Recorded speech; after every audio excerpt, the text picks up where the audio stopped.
सत्ते पे सत्ता Hollywood film seven brides for seven brothers का रीमेक है जिसका निर्देशन स्टैनली डोनेन ने किया था।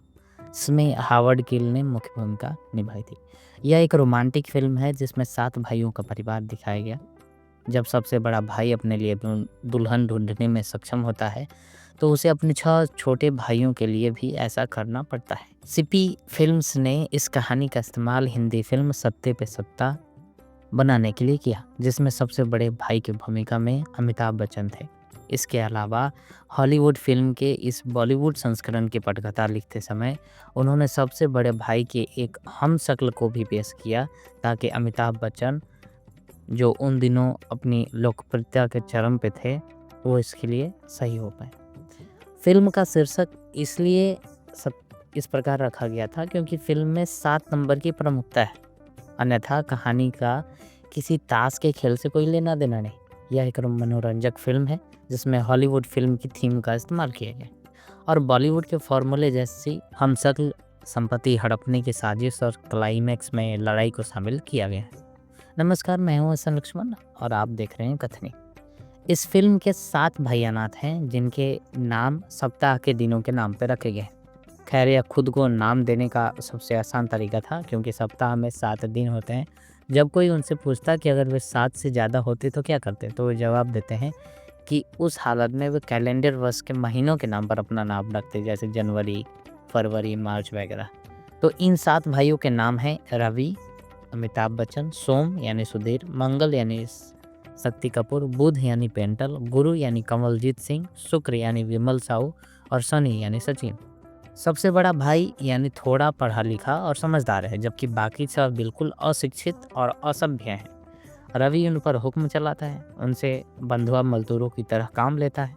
इन भाइयों की सीधी सादी जिंदगी सालों से नीरस तरीके से चल रही है। वे जंगल में स्थित अपने घर में बिना दाढ़ी बनाए नहाए और न ही ठीक से कपड़े पहने रहते। उनके बीच अक्सर झगड़े होते रहते हैं। सिर्फ रवि ही बाहरी दुनिया से संपर्क बनाए रखता है और जब वह घर में होता है तो उन पर हुक्म चलाता है। इन दोनों की जिंदगी में ठहराव तब आता है जब रवि की मुलाकात इंदु यानी हेमा मालिनी से होती है। शुरुआती मुश्किलों के बाद रवि इंदु का दिल जीत लेता है और उससे शादी कर लेता है, लेकिन जब इंदु इसकी दुल्हन बनकर उसके घर आती है तो वह अपने पति के घर और उसके छोटे भाइयों की सूरत देखकर हैरान रह जाती है।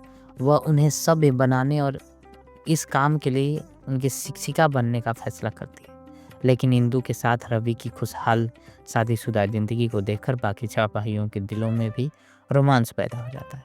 वे अपनी दुल्हन इंदु की सहेलियों में से पाते हैं। एक तरफ रवि अपने भाइयों की जिंदगी में खुशहाली लाने के मिशन में निकलता है, वहीं दूसरी तरफ एक आपराधिक साजिश शुरू हो जाती है। इंदु की व्हील चेयर पर बैठी दोस्त सीमा यानी रंजीता एक अनाथ है जिसका चाचा रंजीत यानी अमजद खान उसकी संपत्ति पर नजर गड़ाए हुए है और वह उसे हड़पने के लिए सीमा को मारना चाहता है।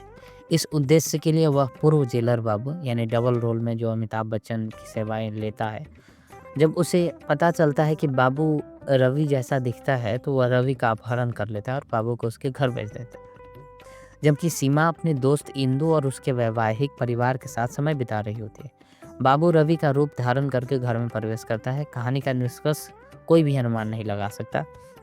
जहां फिल्म का पहला भाग seven brides for seven brothers से प्रेरित है और हास्य, रोमांटिक और भावनात्मक क्षणों से भरा है, वहीं दूसरा भाग एक खलनायक की नायिका की संपत्ति हड़पने के दुष्ट साजिश के अलावा और कुछ नहीं। वैसे अमिताभ बच्चन की कॉमिक टाइमिंग और इस उद्देश्य के लिए विशेष रूप से लिखे गए एक दृश्य की बदौलत दूसरा भाग भी मनोरंजक बन पड़ा है। निर्देशक राजन सिप्पी ने स्क्रिप्ट को बहुत अच्छे से संभाला है और अच्छा काम किया। फिल्म में कई सारे पुरुष महिला कलाकार हैं। सारिका और विजेंद्र घाटके जैसे कलाकार भी अतिथि भूमिका में हैं। हेमा मालिनी और रंजीता सहित सभी ने अच्छा अभिनय किया। कमलजीत सिंह जैसे बेहद प्रतिभाशाली अभिनेता को इस फिल्म में साइड रोल करते देखना दुखद है, लेकिन आखिरकार यह फिल्म अमिताभ बच्चन की है।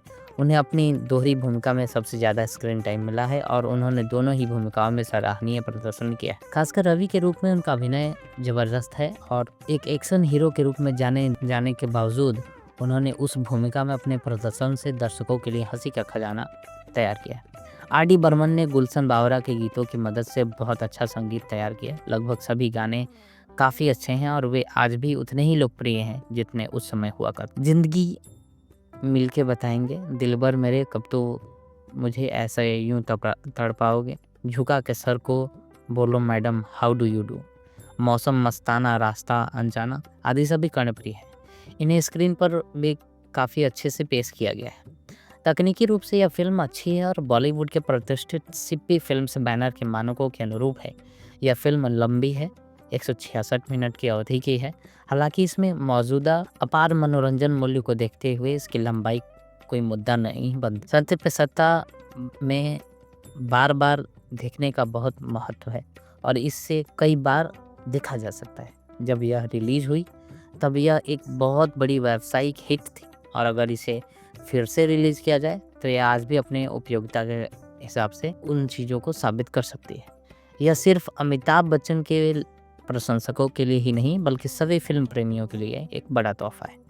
खैर, मूवी देखिए और कमेंट में लिखिए। मिलते हैं अगले वीडियो में, तब तक के लिए धन्यवाद।